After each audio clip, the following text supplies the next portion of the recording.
At the start of the movie, we see Agent Richard Friedman interrogating a girl who's clearly been through hell.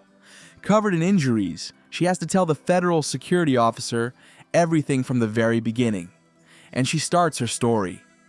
An ordinary evening in one of Florida's towns. Her mother, Alma, comes home from the restaurant after her evening shift. Today is her birthday, and Rose congratulates her mom before heading out to work the night shift at the hotel reception.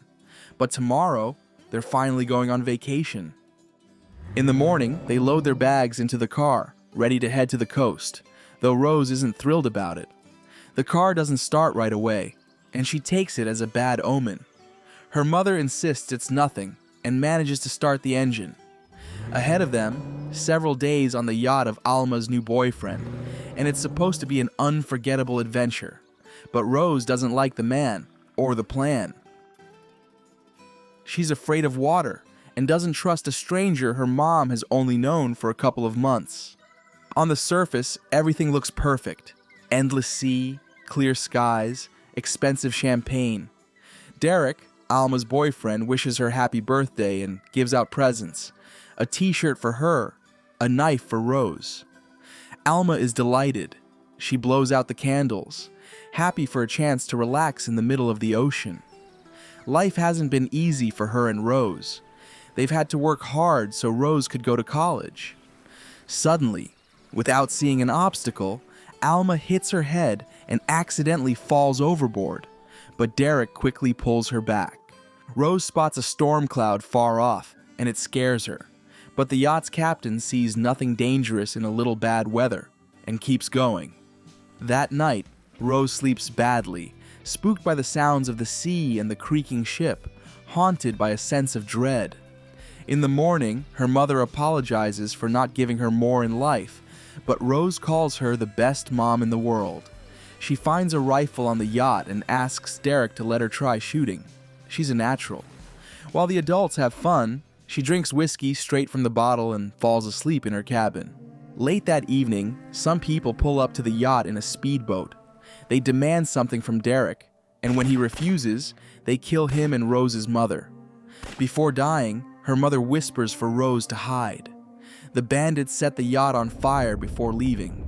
Rose puts out the flames with an extinguisher and looks in grief at her mother's body. In the morning, she feels awful, but now there's no drinking water left on board. She tries to start the yacht to reach the shore, but nothing works. Wrapping her mother's body in cloth and ropes, Rose weeps over her. Suddenly, Derek appears in the water. He's still alive. She asks him what they should do. The radio is dead, the yacht's electrical system is fried, and there's nothing left of the sail. Wounded, he tells her that in the emergency kit, there's a spare sail that needs to be fixed to the mast. With great effort, Rose manages to do it. That evening, she finds a leak in the yacht and tries to seal it with tape. Derek has only a shoulder wound but is in bad shape, drifting in and out of consciousness. He advises starting the engine manually, bypassing the electronics, using the starter. But Rose knows nothing about yacht mechanics and fails. She puts on her late mother's necklace and finds photos of Derek with the bandits who attack them. Suspicious, she ties him up while he's unconscious and searches the yacht with her knife ready. Eventually, he wakes up and tells her to put the knife down. Together they try to start the motor and finally succeed. But Derek gets worse again and passes out, leaving Rose to steer through the night, keeping a course northeast toward the shore. In the morning, he feels better, covers the sleeping girl with a blanket, and checks the navigation charts. Along the way, he tells her he's known her mom for a long time, but she never returned his interest. The necklace Rose took from her mother. He says he gave it to her. That evening, they study the stars, trying to figure out which way to go. Suddenly, Derek loses it, screaming and raging because they've made a mistake. They're drifting straight into the Atlantic Ocean, and he says it's too late to change course. In the morning, Rose spots land in the distance. They drop anchor near the shore and take a dinghy to reach it. Not knowing how to swim, Rose loses an oar and falls into the water trying to grab it. She can't open her life jacket, so the injured Derek dives in to save her. He gives her mouth to mouth, and she comes to. Now they're on a tropical island, which could be deserted or inhabited by natives. After a short rest, Rose finds Derek gone and searches for him. Soon, she finds him in a cave with a waterfall where there's fresh drinking water. She asks about the plan, but he doesn't answer, then says they need to get back to the yacht before dark and sail on. Apparently, the island is uninhabited, and staying there gains them nothing.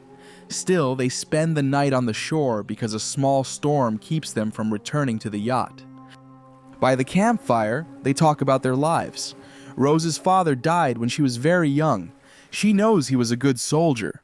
He enlisted to save money for her college, but was killed by a mine in Iraq. His body was never recovered. Derek's wife left him after he served 10 years as a police officer and ended up with nothing but debt. Angry at the world, he became a dirty cop. Given a chance to make big money, he got in with bandits and left the force. But soon he double-crossed his new partners, keeping part of the loot. Rose vows to destroy the captain, the gang leader who killed her mother.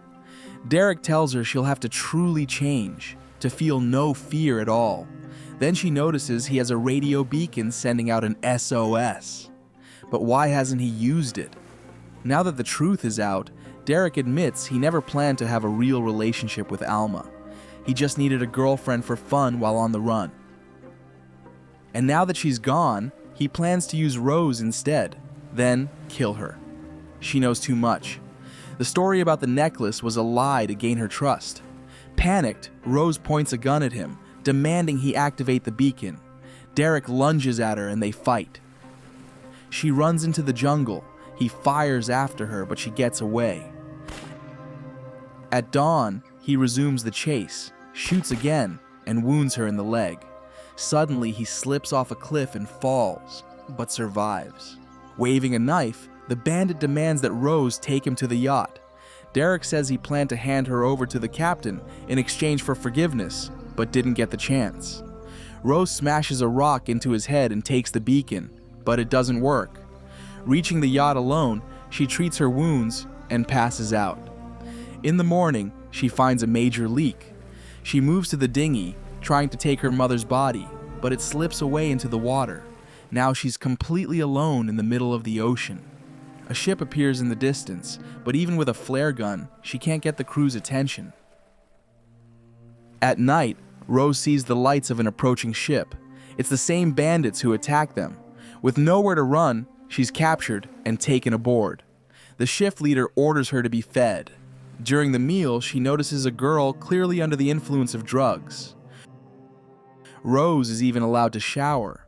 She cleans up and heads to the captain's cabin, planning to kill him to avenge her mother. Rose flirts, pretending to be a curious, naive girl, and asks if she can try steering the ship. The captain switches off autopilot and lets her change course for fun, then restores the settings. She does everything to charm him, asking questions. And when he drops his guard, she kills him with a heavy crowbar. By then, the crew notices a missing rifle in the captain's body. A frantic search for Rose begins. Meanwhile, she learns from one of the captives where the weapons are stored and sneaks into the armory. Armed with a rifle, she kills another crew member who finds her. The same fate meets another. Then she fights a female mercenary, strangles her with clothing, and sends the chase on a false trail to the bridge. Now, with the mercenary's pistol, Rose moves on and faces another brute. Their strength is unequal, but her desire to avenge her mother gives her power. And she kills him too. In one of the cabins, Rose finds a group of women being trafficked as slaves. She promises to free them, but another bandit appears, pressing a gun to her head. All hope seems lost. But the first girl she met on board suddenly hits the thug from behind. Rose finishes what she started, one more down. She tells the girl to wait while she searches for a radio to call for help, and runs into resurrected Derek. It turns out he called for backup by simply putting a battery in the beacon. Mocking her, he says she now belongs to the captain, and rages when Rose laughs, telling him she's already killed the captain. Derek pushes her down the stairs, sure she's done for, but Rose is tough. When he leaves, She gets up and follows him. In one of the rooms, Derek sees a necklace with the name Alma hanging on a grate and immediately gets a blast of hot steam to the face as Rose jumps on him and drives a knife into his chest. It's the very same knife he once gave her. One of the captives comforts her and leads her to the deck, where all the freed women are gathered. The investigator who was interrogating her is shaken by her story and promises to take her home, but she says she has nothing left. He argues she still has the future she fought so hard for, and that's no small thing. And at that moment, the film ends. Thank you all for watching this video until the very end. Give this video a like. Write in the comments what you think about this film, and see you in the next videos.